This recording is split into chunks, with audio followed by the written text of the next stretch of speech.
What if everything you thought about your breakup was completely wrong? I made this video because I know there's so many myths around breakups, and I'm pretty sure that some of what you think about your breakup is completely wrong, that you have to know the truth. I will debunk those myths and also give you some practical tools if you want to get back with your ex, if you want to feel better after the breakup. Jingle. IGetMyExBack.com. Everyone deserves a second chance.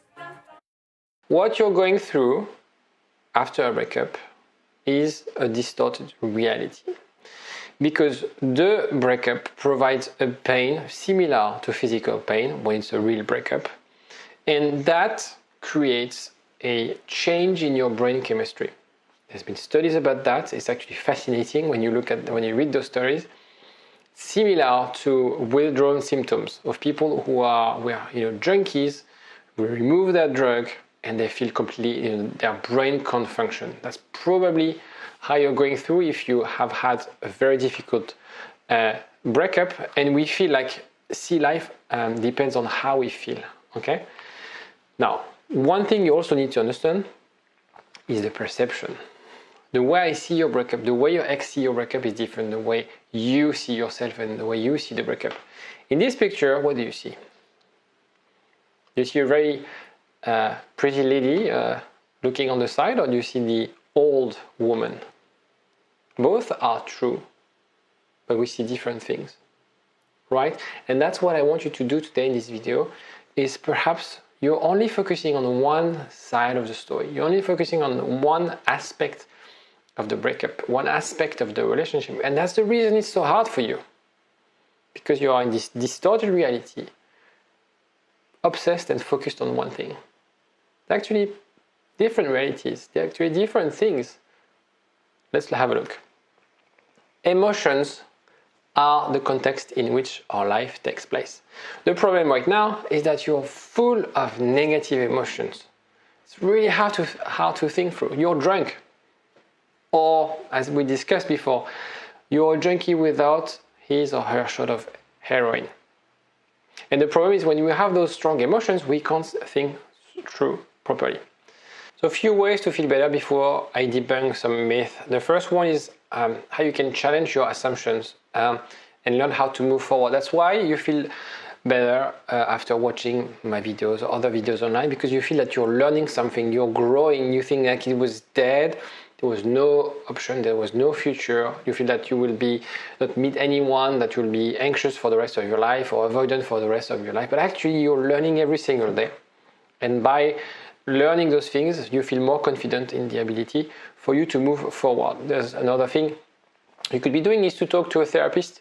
And that is really about how you can reframe your belief system. So sometimes we're really like, this is the way it is.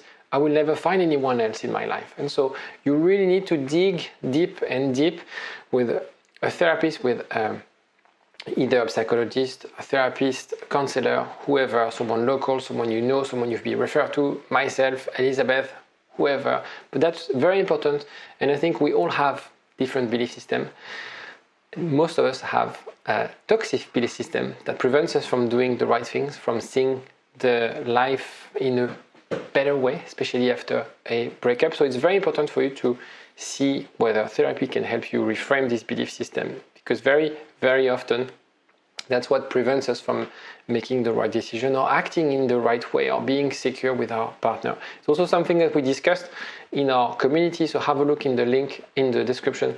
I've created a community where I have group calls, workshops, and we have workshops on belief system. Another one is social support and activity. Even if you don't feel like going out, if you don't feel like hanging out with people, walk the talk, be with people, surround yourself with people. Staying alone at home, being only watching videos will not help you feel better. So, okay, these tips were like basic tips. Let's debunk some myths. Let's get to the interesting stuff, right? Myth number one. For some people, an ex is an ex. I hear this one every day, every single day. This one. Yeah, but my ex is stubborn. She would never change her mind. It's always a problem of ego, right?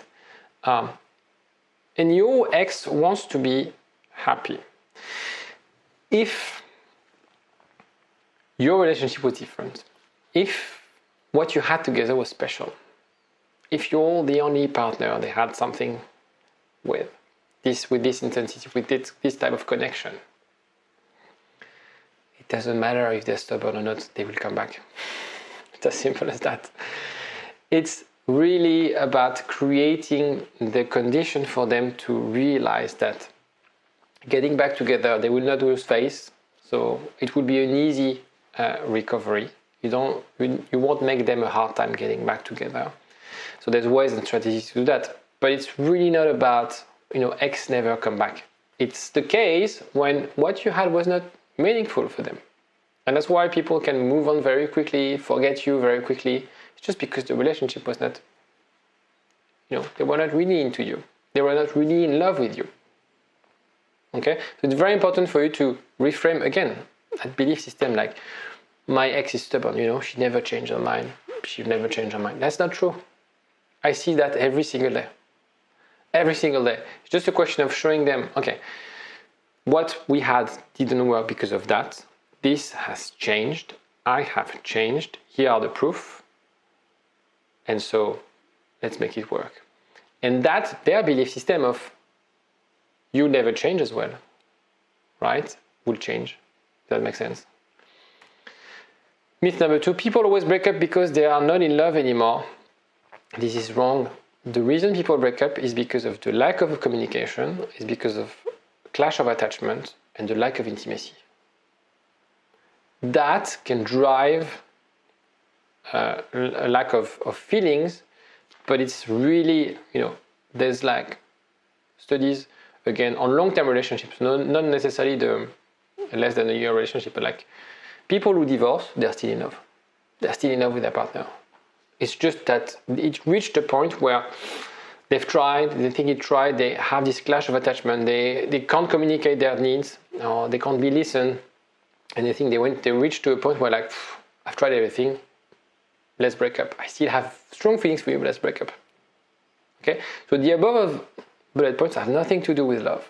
It's the relationship functionality, and that's something you can change. I can't make your ex fall in love with you. It doesn't work. I can't. I'm a bit like the genius in Aladdin. I can't make people fall in love. However, what I can change, what we can change, is how you function. It's about that secure attachment style. It's about the communication aspect. It's about recreating that intimacy. Okay, it's very important. This can be changed. Myth number 3, you need to prove them your love. So when you think, and I see that as well very, very frequently, people tell me, oh yeah, I took my ex for granted. So because I took my ex for granted, what I need to do is I need to show them that I love them actually. And I'm going to send them flowers, I'm going to send them love letters. And they will reconsider because they'll feel like, oh yeah, actually he loves me. So yeah, I should take him back. The problem is that it can't hurt, actually it can hurt. If you do it too much, it can hurt. But that's not why people get back together. The problem is by doing that, you put yourself really at a sort of a low value, chasing something that you've lost. The thing is, they gave you the option, they gave you the opportunity. You need to let them a bit of time. By telling them, I love you, after they broke up with you, they will tell you it's too late. Okay? So they need to have that space to reconsider things. There will be an opportunity for you to reconnect. They will probably give you a second chance, because in those cases, people give second chance usually, because they feel like, I don't want to give up. I just feel like this will make him react. Okay, I've tried to tell her that we're not a couple, we're just roommates. And very frequently, when they decide to end relationships, it's to make you react. So usually, this one is quite it's quite an easy one to recover. Myth number 4, dumpers do not suffer from breakup. They usually suffer less because they took the decision way before you learn about it. But usually, again, I'm talking about relationships where you had something special. If you're watching this video and you've been with your partner for a month, it's useless. If you've been with your partner for at least 6 months, a couple of years, you've had kids, history, living together and so on and so forth, that's relevant, okay? They might believe that it was a failure. It's never really enjoyable to break up with someone. There's a lot of pressure, there's a lot of emotion to let go. And so when you say to someone, I love you at some stage, and you know it's true, and you know they meant it, that person can't be insensitive when they break up with you. It's impossible. Or you dated the wrong person, and therefore you're wasting your time if you want to get back with them. There's also something you need to understand is when people break up, they use some sort of a dual language. They'll be very harsh, very hard on you because they want to put that distance. And you perceive them as like, they don't care, they never loved me, they've moved on already. It's just because at this stage, they want to break up and they don't want you to protest. They want you to accept the deal. And that's why they will be really, really hard and really, really strong and act as if they don't care. It's just that they want that distance. But if that person loved you, told you I love you, told you I've never been with anyone like this, anyway, he or she can't be insensitive. They will also suffer. Maybe less, probably less than you, but they will suffer. Myth number 5, no contact is the solution. Yeah, it's the solution, it's magical. If it was, I wouldn't have any clients because people would do no contact and get back with their ex. And so the solution is a mix. There's no contact is one way.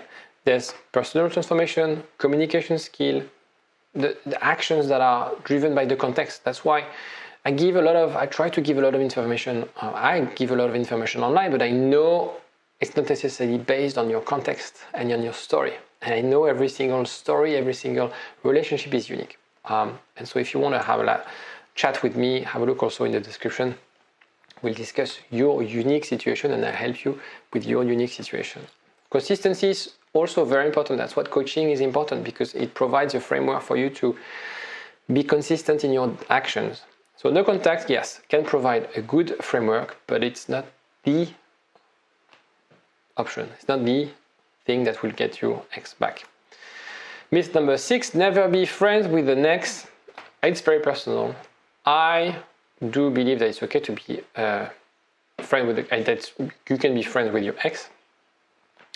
But if you want, and believe that if you're trying, if you end up in the friend zone, you'll never get back together. The problem with this thinking is that if you want to get back with your ex, you need to start somewhere. And it's very hard, it's harder, the step is higher if you start from exes together. You need to find a place between. Okay? And very often people will say they would right away say, I don't want us to be friends. I don't want to be in touch with you anymore. If you contact me, it's to get back together. If you do that, you ruin your chance of you getting back together because your ex who made the decision is not sure about getting back together. They're never sure. The idea is to bring them together and learn and grow together as if you're on a first date. When you go on a date with someone, you're not together. When you go on that first date, you're kind of friends. Of course there's something, and that's why there's no need to label friends because of course you were exes, so it's going to be a different friendship, especially after a breakup, right? So be aware of this because it's going to put you in a situation where your ex will think twice before reaching out. Because if they're not completely sure of getting back with you, they're not going to reach out. And the problem is that they're never sure. They're never sure. The idea is to convince them once you're in touch, once you're together, showing them that there's a new future, there's a new you, there's a new potential framework for that relationship. And that's the last myth of this video. If you find it helpful, let me know in the comment section. Like as well, it does help me a lot. And I will see you next time. Bye-bye. Get up, nah, I ain't a quitter. Toss me the ball, I'm a really big hitter. Big picture, I'm a straight killer.